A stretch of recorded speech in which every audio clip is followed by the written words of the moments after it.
আসসালামু আলাইকুম। আমন্ত্রণ জানাচ্ছি জাগো ফুটবলে। আপনাদের সাথে আছি আমি মমতাজ শাহিন রুম্পা। শুরুতেই জানিয়ে দিব আপডেটগুলো।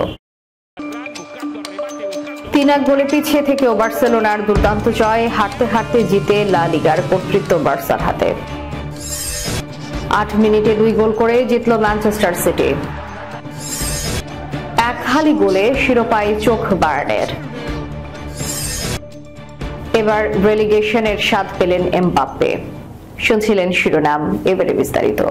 3-1 গোলে পিছিয়ে থেকেও বার্সেলোনার দুর্দান্ত জয়, হারতে হারতে জিতে লা লিগার কর্তৃত্ব বার্সার হাতে। লা লিগায় রোমাঞ্চকর এক ম্যাচে 3-1 গোলে পিছিয়ে পড়ে দুর্দান্তভাবে ঘুরে দাঁড়িয়ে 4-3 গোলের জয় তুলে নিয়েছে বার্সেলোনা। যোগ করার সময় করা রাফিনহার পেনাল্টি গোলে নিশ্চিত করেছে কাতালানদের গুরুত্বপূর্ণ 3 পয়েন্ট। শনিবার রাতে ক্যাম্প নুতে অনুষ্ঠিত এই ম্যাচে প্রথমে এগিয়ে গেলেও পরে 3টি গোল হজম করে বড় বিপদে পড়ে যায় বার্সা। তবে ম্যাচের শেষ ভাগে দানি ওলমো ও রাফিনহার নৈপুণ্যে দুর্দান্তভাবে ঘুরে দাঁড়ায় দলটি। ম্যাচের শুরুতে বার্সাকে এগিয়ে দেন ফেরান তোরেস। মাঠ থেকে বল নিয়ে ড্রাইভ করে বক্সের বাইরে থেকে দুর্দান্ত শটে লক্ষ্যভেদ করেন তিনি। এটি ছিল তার মৌসুমের 10ম লিগ গোল। তবে এরপরে শুরু হয় সেল্টা ভিগোর ফরওয়ার্ড বরহা ইলগিয়াসারের একক দাপট। বার্সার গোল রক্ষক ভোজচেক সেজানির ভুল কাজে লাগিয়ে প্রথম গোল শোধ দেন তিনি। দ্বিতীয়ার্ধের শুরুতেই ফ্র্যাঙ্কি ডি ইয়াং এর ভুলে আরো একটি সুযোগ পেয়ে যান ইগলেসিয়াম, যা থেকেই আসে আরো দ্বিতীয় গোল। ইগলেসিয়াম পরে হ্যাট্রিক পূর্ণ করলে বার্সার উপর চাপ বাড়ে, কিন্তু এরপর দানি ওলমো ও বদলি খেলোয়াড়দের নেতৃত্বে বার্সা ম্যাচে ফিরে আসে। শেষ মুহূর্তে ওলমো নিজেই ডি বক্সে ফাউলের শিকার হলে পেনাল্টির বাঁশি বাজান রেফারি। চাপের মুহূর্তে দায়িত্ব নেন রাফিনহা এবং সফল স্পট কিকে নিশ্চিত করেন 4-3 গোলের জয়। এই জয়ে 7 পয়েন্টের ব্যবধানে শীর্ষে নিজেদের অবস্থান আরো মজবুত করল বার্সেলোনা। রিয়াল মাদ্রিদ এক ম্যাচ কম খেলে 7 পয়েন্ট পিছিয়ে দ্বিতীয় স্থানে রয়েছে। ম্যাচ শেষে দানি ওলমো বলেন, এটাই ফুটবল। আমার সেরা পারফরমেন্স দিতে পারিনি, কিন্তু শেষ পর্যন্ত দল লড়েছে এবং জয় ছিনিয়ে এনেছে। এই 3 পয়েন্ট আমাদের লক্ষ্য পূরণে খুবই গুরুত্বপূর্ণ। অন্যদিকে হ্যাট্রিক করেও হতাশায় মাঠ ছাড়তে হয়েছে সেল্টা ভিগোর বারহা ইলেক্সিয়াকে। 43 পয়েন্ট নিয়ে তারা অবস্থান করছে লিগ টেবিলের 7ম স্থানে। 8 মিনিটে 2 গোল করে জিতল ম্যানচেস্টার সিটি। এভারটনের মাঠে নিজেদের সেরা রূপে মেলে ধরতে পারল না ম্যানচেস্টার সিটি, তবে শেষ দিকে আলো ছড়িয়ে কাঙ্ক্ষিত জয় তুলে নিল তারা। প্রিমিয়ার লিগে শনিবারের ম্যাচটি 2-0 গোলে জিতেছে পেপ গার্দিওলার দল। লিগে এই নিয়ে টানা দ্বিতীয় জয় পেল সিটি। অপরাজিত রইল টানা 5 ম্যাচ। 33 ম্যাচে 17 জয় ও 7 ড্রয়ে 58 পয়েন্ট নিয়ে চতুর্থ স্থানে উঠেছে ম্যানচেস্টার সিটি। 5 নম্বরে নেমে যাওয়া নটিংহ্যাম ফরেস্টের পয়েন্ট 32 ম্যাচে 57। টিম তালে শুরুর পর 85 মিনিটে একটা হাফ চান্স পায় সিটি। ম্যাথেউস নুনেসের বক্সের বাইরে থেকে নেওয়া শটটি ঠেকাতে অবশ্য তেমন বেগ পেতে হয়নি গোলরক্ষকের। ধীরে ধীরে পজিশন বজায় রাখার আধিপত্য বাড়াতে থাকে সিটি, কিন্তু আক্রমণে তেমন উল্লেখযোগ্য কিছু করতে পারছিল না তারা। 31তম মিনিটে এবং ভাগ্যের জোরে বেঁচে যায় দলটি। কর্নারে জেমস তাকোভস্কির হেডে পোস্টে বাধা পায়। দ্বিতীয়ার্ধের শুরুর দিকে বেশ ভালো কয়েকটি আক্রমণ করে এভারটন। 61তম মিনিটে দারুণ সুযোগ পেয়ে যায় তারা, কিন্তু শেষ বাধা এড়াতে পারেনি আব্দুল্লাহ দুকুরে। মালির এই মিডফিল্ডারের শট ঝাঁপিয়ে ঠেকিয়ে দেন স্টেফান ওটেরগা। 72তম মিনিটে ওমার মারমাউস রক্ষণ ভেঙে ছুটে গিয়ে খুঁজে নেন সাভিনিওকে। তরুণ এই ব্রাজিলিয়ান ফরওয়ার্ডের শট বিশ্বস্ত হাতে রুখে দেন জর্ডান পিকফোর্ড। 84তম মিনিটে ম্যাচের ডেডলক ভাঙে। ডান দিক থেকে নুনেসের গোলমুখে বাড়ানো বল জটলার মধ্যে টোকাই জালে জড়ান তরুণ মিডফিল্ডার নিকো ওয়ারাইলি। আর 5 মিনিট যোগ করা সময়ের দ্বিতীয় মিনিটে বাকি অনিশ্চয়তার ইতি টেনে দেন বদলি মিডফিল্ডার মাতেও কোভাচিচ। ইলকাই গিন্দোয়ানের পাস পেয়ে ডান পায়ের শটে গোলটি করেন ক্রোয়াট মিডফিল্ডার। 33 ম্যাচে একাদশ হারের স্বাদ পাওয়া এভারটন 38 পয়েন্ট নিয়ে আছে 13 নম্বরে। 2024-25 মৌসুমে বুন্দেসলিগার শিরোপা থেকে আর 2 জয় দূরে বায়ার্ন মিউনিখ। শনিবার বায়ার্ন 4-0 গোলে হারিয়েছে হেইডেন হেনকে। বায়ার্নের হয়ে 4 গোল করেন 4 জন: হ্যারি কেইন, পোনার্ড, লামের, কিংসলে কোমান এবং জশুয়া কিমেক। এই জয়ের ফলে 30 ম্যাচ শেষে 72 পয়েন্টের শীর্ষেই রইল বাভারিয়ানরা।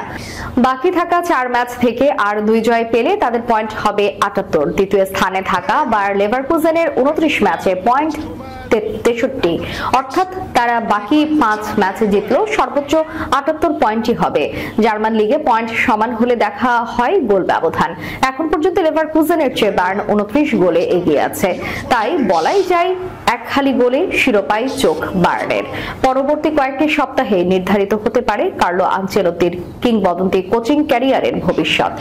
একদিকে রিয়াল মাদ্রিদ এখনো ট্রফির খোঁজে, অন্যদিকে ব্রাজিল চাই নিশ্চিত উত্তর। এমন এক উত্তেজনাপূর্ণ টানাপোড়েনের কেন্দ্রে এখন 65 বছর বয়সী এই ইটালিয়ান। ব্রাজিলিয়ান ফুটবল ফেডারেশন স্পষ্ট জানিয়ে দিয়েছে তারা আর অপেক্ষা করবে না। আনচেলত্তিকে তাদের প্রস্তাবে দ্রুত সিদ্ধান্ত জানাতে হবে। 26 এপ্রিল কোপা দেল রে ফাইনাল। বার্সেলোনার বিপক্ষে ম্যাচ শেষে ব্রাজিলের তরফ থেকে চূড়ান্ত জবাব চাওয়া হবে। এই ফাইনাল শুধু রিয়ালের জন্য গুরুত্বপূর্ণ নয়, আনচেলত্তির ভবিষ্যৎ অনেকটাই নির্ভর করছে এই ম্যাচের ফলাফলের উপর। স্প্যানিশ দৈনিক স্পোর্ট জানায় ব্রাজিল চাই একটি স্পষ্ট উত্তর। তারা মাদ্রিদের মৌসুম শেষ না হওয়া পর্যন্ত আর অপেক্ষা করবে না। যদি আনচেলত্তি দেরি করেন তাহলে তারা দেশীয় কোনো বিকল্প কোচের দিকে নজর দেবে। কিন্তু আনচেলত্তি শনিবার এক সংবাদ সম্মেলনে ব্রাজিলের কোচ হওয়া নিয়ে গুজব সম্পর্কে শুধু বলেছেন, সবকিছুই সম্ভব। আমাদের মৌসুম শেষে অথবা যখন শেষ হবে তখন ভবিষ্যৎ নিয়ে মূল্যায়ন করতে হবে। আমরা এখনো গুরুত্বপূর্ণ শিরোপার জন্য লড়ছি। লা লিগা, কোপা দেল রে ফাইনাল, ক্লাব ওয়ার্ল্ড কাপ, এখন এসব নিয়ে কথা বলা ঠিক নয়। মৌসুম শেষে অবশ্যই কথা হবে। ব্রাজিলের তাড়াহুড়োর পেছনে যথেষ্ট কারণও আছে। কোচ দরিফাল জুনিয়রের বিদায়ের পর থেকে ব্রাজিল নতুন একজন নেতৃত্ব প্রদানকারী কোচের খোঁজে আছে, আর আনচেলত্তি তাদের প্রথম পছন্দ। তার অভিজ্ঞতা, শান্ত নেতৃত্বদায়ক মনোভাব এবং খেলোয়াড় কেন্দ্রিক দর্শন তাকে সেলেসাওয়ের নতুন যুগের জন্য আদর্শ প্রার্থী করে তুলেছে। চ্যাম্পিয়ন্স লিগ থেকে বিদায়, ডান অ্যাঙ্কেলে চোট, সবকিছু মিলিয়ে কঠিন এক সপ্তাহ কাটছে কিলিয়ান এমবাপ্পের। তবে বাস্তবতা আরো নির্মম হয়ে ধরা দিল, কারণ এমবাপ্পে প্রথমবারের মতো স্বাদ পেলেন অবনমনের। না, ভয় পাওয়ার কিছু নেই। রিয়াল মাদ্রিদ অবনমিত হয়নি, বলা হচ্ছে এমবাপ্পের মালিকানাধীন ক্লাব এসএমকা এর কথা। প্রথমবারের মতো এমবাপ্পের মালিকানাধীন ক্লাবটি অবনমিত হয়ে গেছে ফরাসি ফুটবলের তৃতীয় বিভাগে।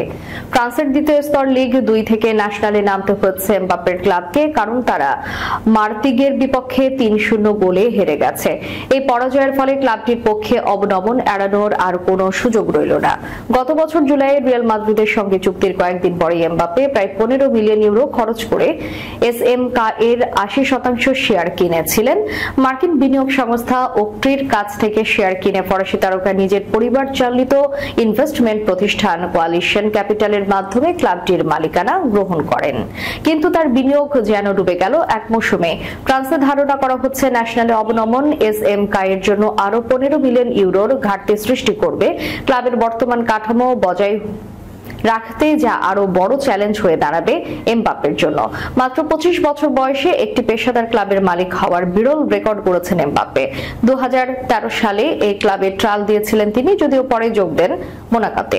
সবচেয়ে আশ্চর্যের ব্যাপার হলো মৌসুম শুরুর আগে এসএমকাকে ধরা হয়েছিল প্রথম স্তরে উন্নীত হওয়ায় অন্যতম সম্ভাবনাময় একটি দল হিসেবে, কিন্তু মৌসুমের শেষ ভাগে এসে তারা এখন 31 ম্যাচে মাত্র 21 পয়েন্ট নিয়ে পয়েন্ট তালিকার একেবারে তলানিতে রয়েছে।